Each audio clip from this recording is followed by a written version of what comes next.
Caro internauta, seja bem-vindo a mais uma edição do programa Viver com Saúde.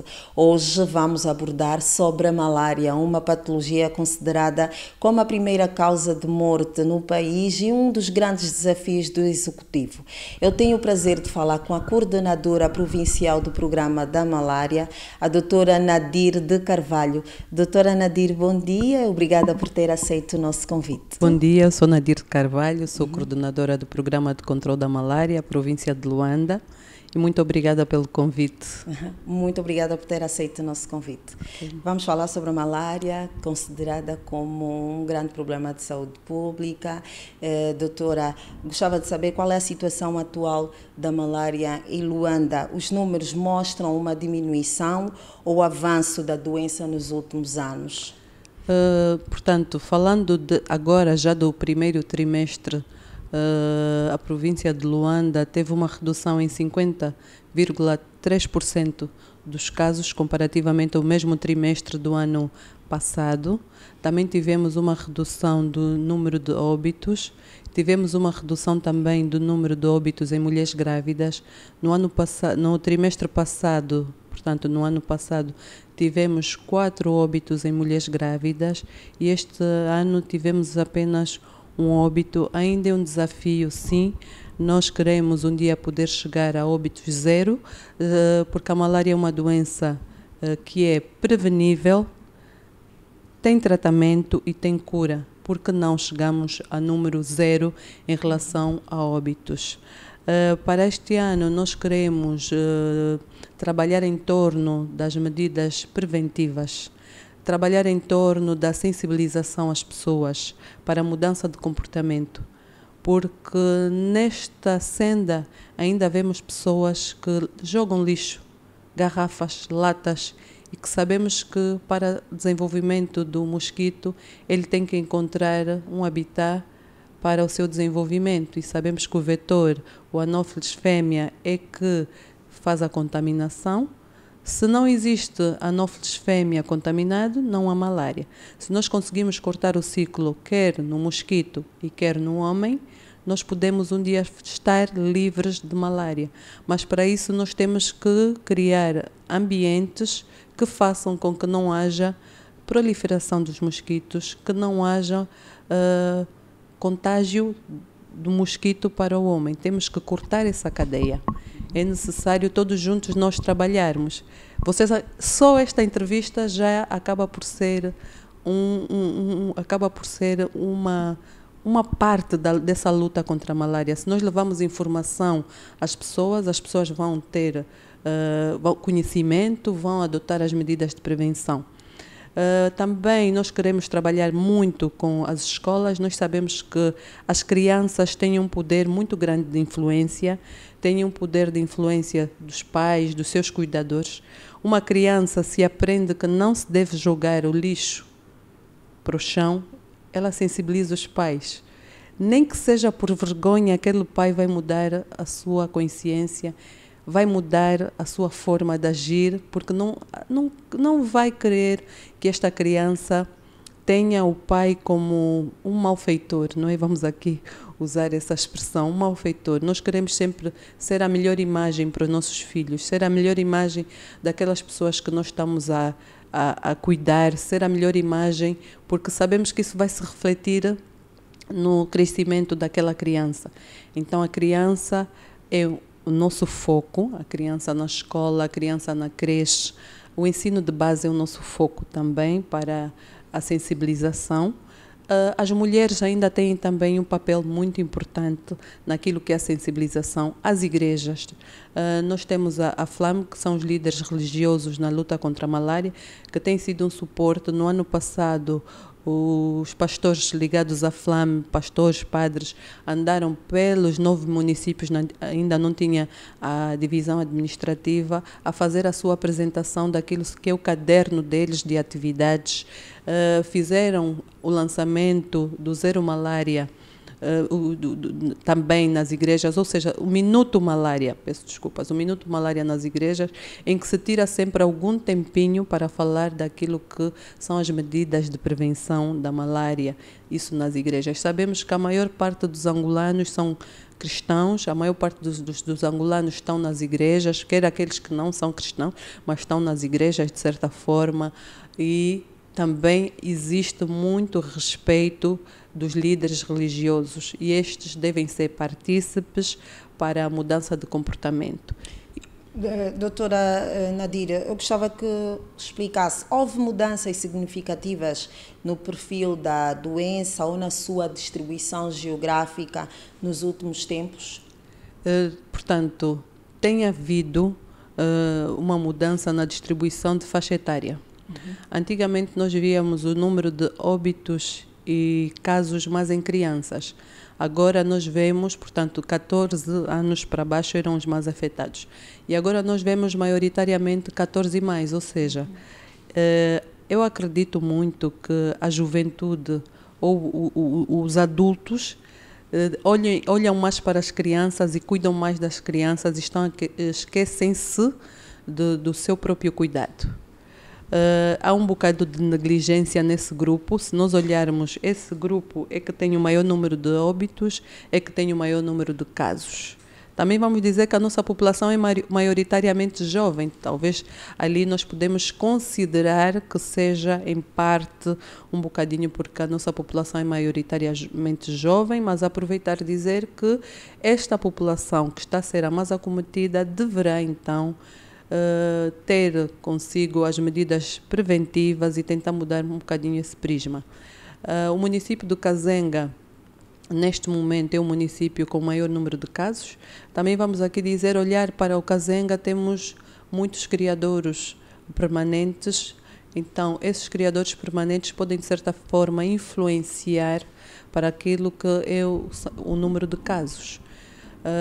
Daí que, pronto, nós anteriormente nós podíamos, sem a divisão administrativa, eram zonas mais com florestas, né? Zonas com uma densidade de verde, que tinha o maior número de casos, que era Icolibengo e Kisama, mas com essa divisão administrativa, o Kazenga, que era o terceiro, está em primeiro mesmo.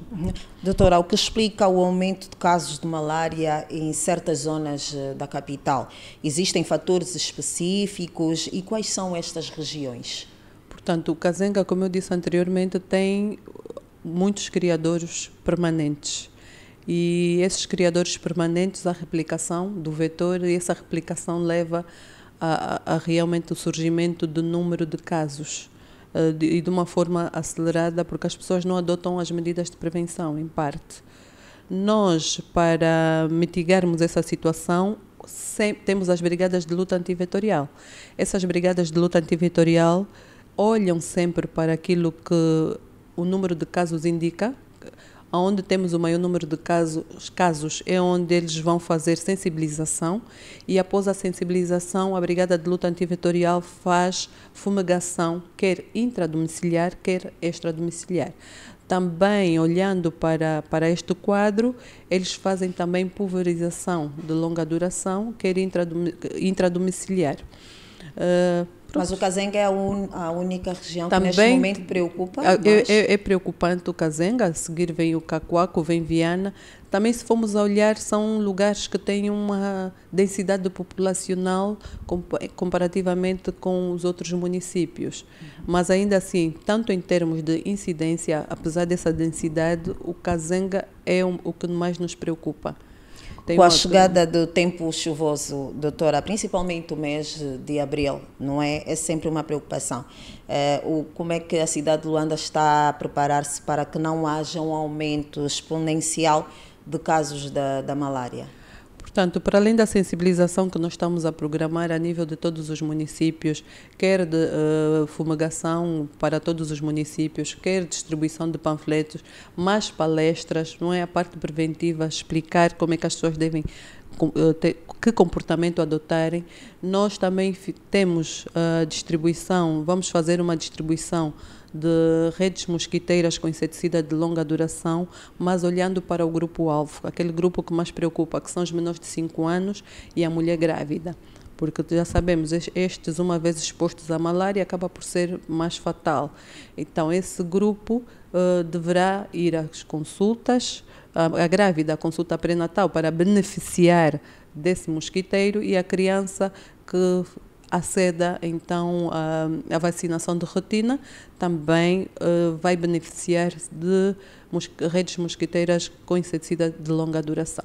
Essas medidas que a doutora acabou de citar já está dentro das estratégias que estão a ser usadas para se prevenir e controlar a malária a nível da província de Luanda? Sim, nós metodologicamente respondemos à direção, ao Ministério da Saúde, e dentro do plano estratégico nacional estão pautadas todas essas medidas que nós adotamos. Portanto, nós vamos fazendo monitoria e avaliação das regiões com mais casos e vamos perseguindo para ver se temos cumprimento.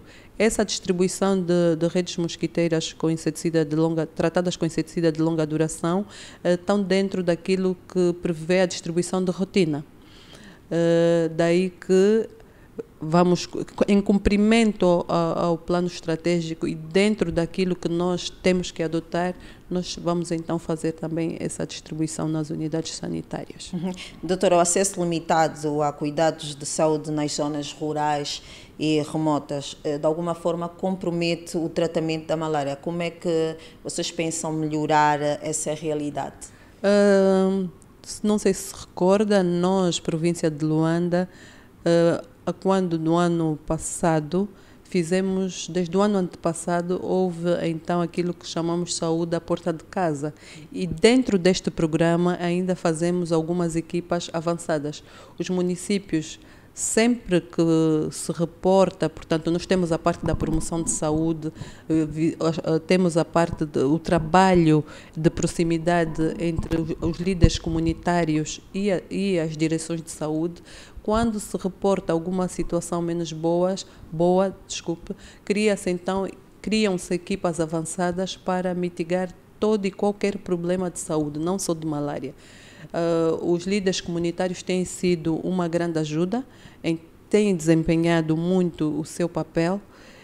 Muitas vezes, diante de alguma situação em determinada comunidade menos boa, são os líderes comunitários que até fazem comunicação com as direções municipais de saúde, com os colegas da promoção em saúde, e aí é montado todo um aparato para mitigar qualquer problema que surja em determinada comunidade.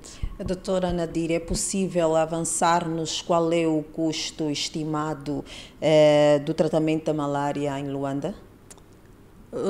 Agora, falando em números, uma malária não complicada, temos vários tipos de fármacos disponíveis, portanto, sabemos no mercado angolano.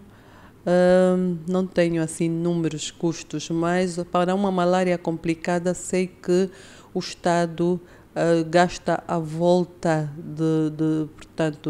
de 30 mil kwanzas por aí, sem muita precisão, por dia de tratamento de malária complicada. Ok. Doutora, existem programas de educação, de consciencialização sobre a malária dirigidas às escolas, comunidades e famílias? Sim. Existem? Como eu disse, nós temos, portanto, o Departamento de Saúde Pública tem vários outros programas. O programa da malária é apenas um programa. Temos o programa de saúde escolar, que faz a abordagem nas escolas, o programa de promoção de saúde, que trabalha muito com os líderes religiosos, trabalha muito com os líderes comunitários, faz um trabalho todo a nível mesmo das comunidades. E estes é que têm sido muito a nossa voz, mas nós, de forma individual, devemos fazer, mulheres organizarem-se. Nós vemos que cada vez mais há muitos encontros de mulheres, homens, encontros de pessoas, empresários, E por que não falarmos de malária nestes encontros? Por que não estarmos todos engajados na falar da malária, dar voz ao problema? Porque se nós formos a uma sala e perguntarmos quem nunca teve malária, nós que estamos aqui, acho que já tivemos malária várias vezes. E por que não cada um de nós sermos mensageiros das medidas de prevenção e estarmos engajados naquilo que é a luta contra a malária? Já se faz muito em várias latitudes, vários fóruns, mulheres se associam, homens, empresas associam-se para lutar contra a malária. A malária não é um problema de saúde, mas é um problema de todos nós. Todos nós devemos estar engajados naquilo que é a luta contra a malária. E eu vou deixar aqui a recomendação que venha fazer conosco um trabalho de sensibilização, um trabalho portanto, de juntos conseguirmos mais pessoas para dar voz àquilo que é a luta contra a malária. Esse é um desafio muito grande. O Zero Malária Começa Comigo, que nós lançamos em Angola, o Ministério da Saúde lançou em Angola, é um programa que leva a que todos juntos, desde governo, comunidade, todos juntos devemos trabalhar na luta contra a malária. E há muito para se fazer, desde spots que falem mais, minutos em televisões, rádios, não só quando se aproximam as datas de determinada efeméride para determinada doença, mas falar sempre. E aí vamos gerar mudança de comportamento, as comunidades vão ouvir mais e vão saber, porque eu posso entregar um mosquiteiro, mas eu tenho que sensibilizar o modo correto de uso. Eu tenho também que avaliar se realmente impactou aquele mosquiteiro que eu distribuí naquela comunidade, se houve uma redução, sim, de casos naquela comunidade que beneficiou de redes mosquiteiras. Assim, eu direi e vou dormir descansada que realmente o meu trabalho, o nosso trabalho, o trabalho de todos está a ser bem feito. Tem havido muitas parcerias internacionais no combate à malária e quais são os resultados? São visíveis? Nós, portanto, vou falar um bocadinho já do ano passado. Nós, no ano passado, trabalhamos com algumas ONGs internacionais que deram apoio para a formação. O Banco Mundial, formamos uma média de 53, isso incluíam médicos, enfermeiros, prescritores, e formamos próximo de 90 técnicos de laboratório. Eu vejo isso como um ganho e estou arrepiada em falar isso, porque fruto desse esforço de todos, conseguimos ver essa redução de 50% de casos. Porque o que é que se passa às vezes com a malária? Como é a primeira causa de adoecimento, como é a primeira causa de óbito, havia muito a tendência de se pensar sempre em malária. E com a formação vem a transformação. Após essa formação, essas profissionais começaram a adotar outras condutas. Então, eu digo sempre, quem forma, transforma. E há muito para se fazer. Mesmo a densidade de profissionais a nível da Angola está toda concentrada em Luanda. E só 1, 2, 3 parcerias não serão suficientes para formarmos. Então, o apelo aqui é, todos juntos podemos fazer acontecer a mudança. Arranjar formas de ajudar mesmo em termos de formação. Fizemos formação também com a World Vision, com a PSI, que são ONGs. Então, há muito para se fazer. Nós não temos muitos apoios, vou dizer assim, para além de apoios de governo. A província de Luanda não tem muitos apoios, quer da formação, tanto a formação para dar continuidade, formação para os ADECOS, que também é necessária. Eu posso ter ONGs, jovens que queiram ajudar na comunidade para a sensibilização, mas eles têm que saber o que é que vão falar. Então, também essa sensibilização passa por o modo como eles devem sensibilizar as comunidades. Eles terão de ser formados. Então, tudo isto, formação que vem para transformar, gera custos e é necessário aqui ter apoio desde singulares, desde empresas, é necessário, ONGs, conforme perguntou, é necessário termos vários apoios para dar continuidade a isto, porque sendo a malária um fardo tão pesado, que já vimos que o custo de tratamento é grande por pessoa, nós estamos a falar de mais de 430 e tal mil casos. Então, destes 430 mil casos, vamos aqui, 200 mil foram graves, vamos aqui hipoteticamente dizer. Desses graves, quanto o Estado gastou? E nós sabemos que a nossa saúde é muito da universalidade, não é? O nosso sistema de saúde maioritariamente é gratuito. Gratuito para quem recebe, mas na verdade não é gratuito, o Estado gasta. E se é um fardo tão pesado, então quer dizer que Luanda, economicamente, se tem muitos casos de malária, fica mais pobre. Então é necessário fazermos várias ajudas ou apoios para que as outras partes que são necessárias, e eu vou continuar a dizer sempre, a parte preventiva, a parte formativa, se casarem muito bem, nós daqui a bocado vamos olhar e dizer, já não há muitos casos de malária, sim, porque o utente não adoeceu, porque cumpriu com as medidas preventivas, e se adoeceu, o diagnóstico foi muito bem feito, houve descarte realmente se aquilo é malária ou não, e recebeu o tratamento adequado. Um outro nosso desafio ainda é, nós quando estamos a olhar para estes números que eu trago aqui, estamos a olhar mais para o setor público. Então, o nosso desafio é fazer, o setor privado ainda gera muitos números para o Sistema Nacional de Saúde. Então, temos que fazer o possível.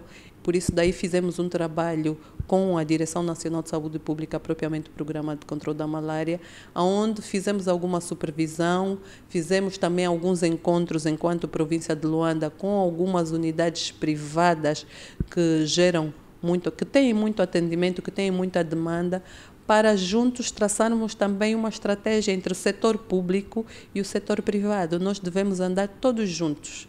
E aí essa caminhada sei que vai gerar bons resultados, vamos conseguir mitigar o problema da malária. Nós temos que falar todos a mesma língua. O encontro foi de que o tratamento, que nós temos um tratamento adotado, não é?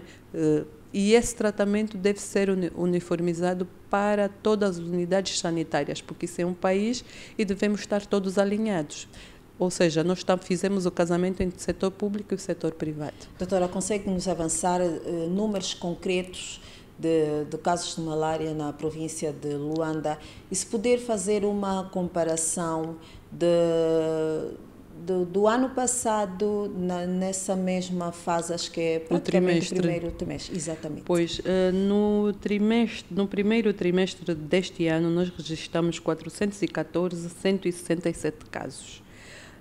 Portanto, houve uma redução de 66.433 casos. Isso mais ou menos uma redução de 13,8%. Quanto ao número de óbitos, houve uma redução de 50,4%. Eu acho que isso é olhar já para este trimestre como um ganho. Uma redução de 5%, mas há muito para se fazer. Nós vamos continuar a fazer, não vamos perder o fôlego. Houve 422 óbitos neste ano e no ano passado houve 851 óbitos no mesmo trimestre.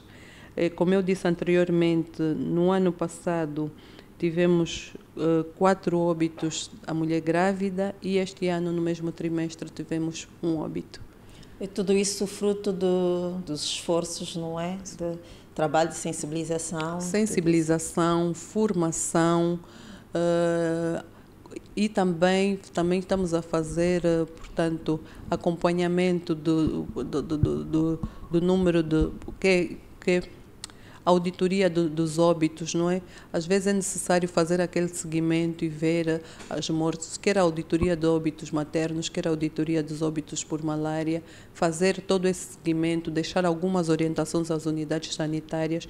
Fizemos todo esse trabalho, passamos pelas unidades sanitárias com a devida orientação para uniformizarmos o tratamento, para uniformizarmos também o reporte de óbitos.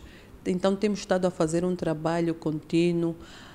Agora vamos, portanto, continuar a fazer algum esforço para a chegada atempada dos meios às unidades sanitárias para que a população não sinta falha no seu tratamento. Agora, falando um bocadinho sobre o lado preventivo, doutora Nadira, os mosquiteiros e as inseticidas ainda são ferramentas essenciais para o controlo da malária. Como é que este processo está a ser feito de distribuição? E durante a sua explanação, se puder apresentar outras formas preventivas.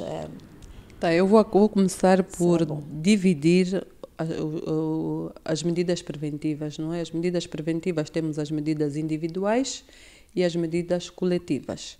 As medidas individuais, portanto, como diz mesmo o nome, cabem sempre à pessoa, não é? Temos a criança que não pode fazer por si, mas o pai, o cuidador, a mãe podem fazê-lo. As medidas individuais, nós temos então o uso de repelente, temos o uso de roupas claras no final do dia, que cheguem até as extremidades. Nós sabemos, aí eu foco um bocadinho, porque que os jovens se calhar têm mais casos de malária comparativamente com as outras faixas etárias, ficam muito até altas horas da noite e às vezes com calções ou desprotegidos, se calhar daí é que tem o maior número de casos. Então devemos sempre, nesse finalzinho, a partir do final do dia, roupas claras, que cheguem até as extremidades, quer pernas, quer braços. Também o uso de mosquiteiro tratado com inseticida de longa duração acaba por responder aquilo que é a sua pergunta, não é? A rede mosquiteira deve estar impregnada com o inseticida de longa duração. Também, dentro das medidas em casa, pode-se fazer... Portanto, pode-se usar o inseticida, o vulgo Sheltox. Também em casa, já nas medidas coletivas, não jogar o lixo para o chão, fazer aterro do lixo, fazer o balde d'água deve estar tapado, as árvores devem estar podadas, e aí também entra a fumigação, quer intradomiciliar, quer extradomiciliar. E as pessoas perguntam, nunca mais vimos o carro de fumo, mas as direções municipais de saúde têm as brigadas de luta antivetorial, que pode-se sempre solicitar, caso a comunidade sinta que tem uma grande população de mosquitos, há aqueles fenômenos que às vezes acontecem, tem muito mosquito, eu estou no sítio tal, até zonas que nós ouvimos, não é, que tem essas brigadas, podemos solicitar às direções municipais de saúde para irem a determinada zona fazer então essa fumigação. O ideal seria o tratamento com biolarvicidas para o ciclo quebrarmos, não esperarmos que o mosquito seja adulto, não é? Temos o trabalho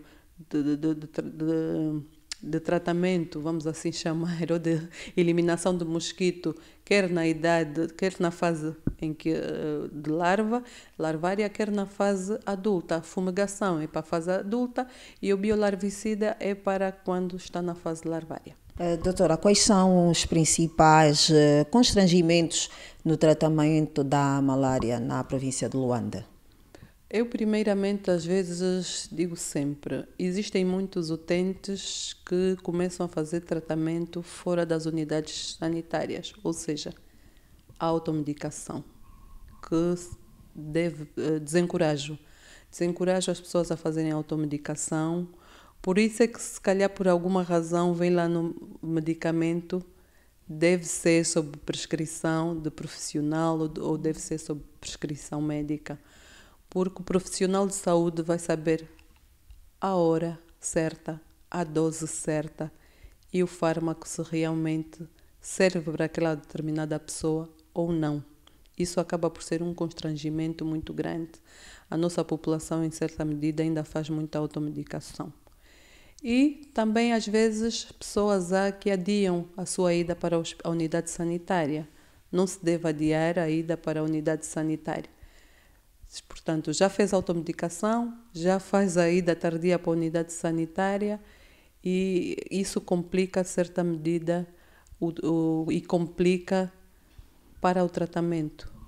Portanto, nós temos fármacos disponíveis e certos para cada utente, conforme o seu diagnóstico.